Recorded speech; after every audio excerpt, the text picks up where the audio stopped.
Welcome to Instant Academy. இன்னைக்கு 12th Maths Exercise 1.2ல third sum பார்க்க ஃபஸ்ட்டு சப்டிவிஷன் பார்க்க போகிறோம். லெட் ஏன்னு சொல்லி இதை எழுதிக்கணும். அடுத்தது வந்து by using Gauss Jordan's method, அந்த மெத்தடில் தான் நம்ம இந்த சம் பார்க்க போகிறோம். இப்போ வந்துட்டு ஏவை அப்படியே எழுதிக்கணும். ஏ பார் அப்புறம் I2, ஏன்னா இங்கே வந்து 2 மேட்ரிக்ஸ் இருக்கிறனால 2ன்னு போட்டுக்கிறோம். அப்போ இதை நம்ம அதை ஏவை அப்படியே எழுதிட்டு பார் போட்டு I2னா என்னது 1 0 0 1 அதை எழுதிக்கிறோம். ஃபஸ்ட்டு இந்த இடத்துல நம்மளுக்கு வந்து 1 வரணும். இன்வெர்ஸ் மெத்தட்னா இந்த நம்பரை வந்து இது எல்லாத்தையும் நம்ம இந்த சைடு கொண்டு வரணும். ஸோ அதை வந்துட்டு 2வை வந்துட்டு 1ஆக மாத்திரக்கு 1/2ஆல் R1 பண்ணணும். அப்போ 1/2ஆல் பண்ணோம்னா இங்கே வந்து 2 வந்து இப்போ 1/2ன்னு போட்டுக்கோங்க வச்சுக்கோங்க, இன்ட்டு 2ன்னு பண்ணிக்கோங்க வச்சுக்கோங்க. 2 கேன்சல் ஆகிற அப்போ 1 தான் இருக்கும். So 1 answer. அடுத்தது இதை வந்து 1/2ஆல் பண்ணும்போது -1/2ன்னு ஆகும். அடுத்தது இங்கே வந்து 1 வந்து 1/2 ஆகும். இந்த 0 0வே தான் இருக்கும். இந்த R2வை அப்படியே எழுதிக்கணும் நம்ம. அடுத்தது வந்துட்டு நம்மளுக்கு இங்கே 0 வரணும். இங்கே 0 வர்றதுக்கு இந்த இங்கே மேலே வந்து 1 இருக்கனால 5R1 எடுத்தோம்னா இங்கே வந்து 0 ஆயிரும். ஸோ இதை வந்து அப்படியே எழுதிக்கணும்.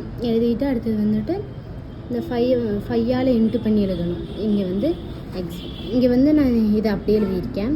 அடுத்து 5ஆல் இன்ட்டு பண்ணும்போது 1 5 5 -1/2 5 வந்து இங்கே மைனஸ் இருக்கனால ப்ளஸ் ஆயிடுச்சு. அப்போ +5/2 ஆகுது. இங்கே வந்துட்டு இந்த 5/2வை அப்படியே போட்டுக்கிறோம். இங்கே மைனஸ் இருக்கனால -5/2. இந்த 0 அப்படியே போட்டுக்கிறோம். போட்டுட்டு இது ரெண்டையும் மைனஸ் பண்ணும்போது 0 ஆயிரும். இது ரெண்டையும் நம்ம மைனஸ் பண்ணும்போது இந்த -2 அப்படியே வரும். +5/2 அப்படியே போட்டுக்கணும். இதை கிராஸ் மல்டிபிள் பண்ணால் இங்கே -4 கிடைக்கும், இங்கே +5 கிடைக்கும். /2 அப்படியே போட்டுக்கணும் காமனாக. இதை வந்து இங்கே வந்து 1/2ன்னு வரும் ஆன்சர். அதை தான் இங்கே போட்டிருக்கேன்.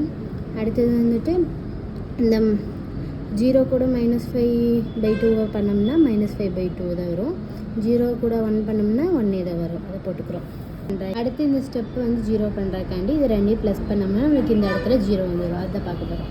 இந்த இடத்துல 0 பண்ணிவிட்டோம். அடுத்தது வந்துட்டு இங்கே வந்து 1/2 -5/2 இருக்குது. இது ரெண்டையும் மைனஸ் பண்ணால் -4. இதை 2 காமன் எடுத்துக்கலாம். அப்போ வந்து 4ஐயும் 2ஐயும் கேன்சல் பண்ணோம்னா 2 கிடைக்கும். அப்போ -2 இங்கே வந்துச்சு. இங்கே வந்து 0 கூட 1 பண்ணும்போது 1 தான் கிடைக்கும். இந்த R2வை அப்படி எழுதிக்கணும். அடுத்தது வந்து இந்த இடத்துல நம்மளுக்கு 1 கிடைக்கணும். அதுக்கு வந்து 1/2வை வந்து நம்ம +2ஆல் பண்ணோம்னா நமக்கு வந்து ஆன்சர் இங்கே 1ன்னு கிடச்சிரும். அப்போ இந்த ஃபஸ்ட்டு அப்படியே மாறாது, அப்படியே எழுதிக்கணும். அடுத்தது இந்த 0 இந்த -2க்கு பதிலாக 1/2ஆல் பண்ணும்போது நம்மளுக்கு 2 கேன்சல் ஆகிரும். அப்போ இந்த வந்து 1 மட்டும்தான் இருக்கும். இந்த 5/2 வந்துட்டு இந்த -5/2வை வந்து 2ஆல் என்ட்ரு பண்ணும்போது 2 கேன்சல் ஆகிப்போம். அப்போ -2 மட்டும் நம்மளுக்கு கிடைக்கும். -5 மட்டும் கிடைக்கும். அப்புறம் இதையும் 2ஆல் என்ட்ரு பண்ணும்போது 2ன்னு கிடைக்கும். அவ்வளோதான் இந்த சம்மு. அப்போ therefore A inverse equal to இந்த அப்படியே போட்டுக்கணும். அவ்வளோதான் இந்த சம்.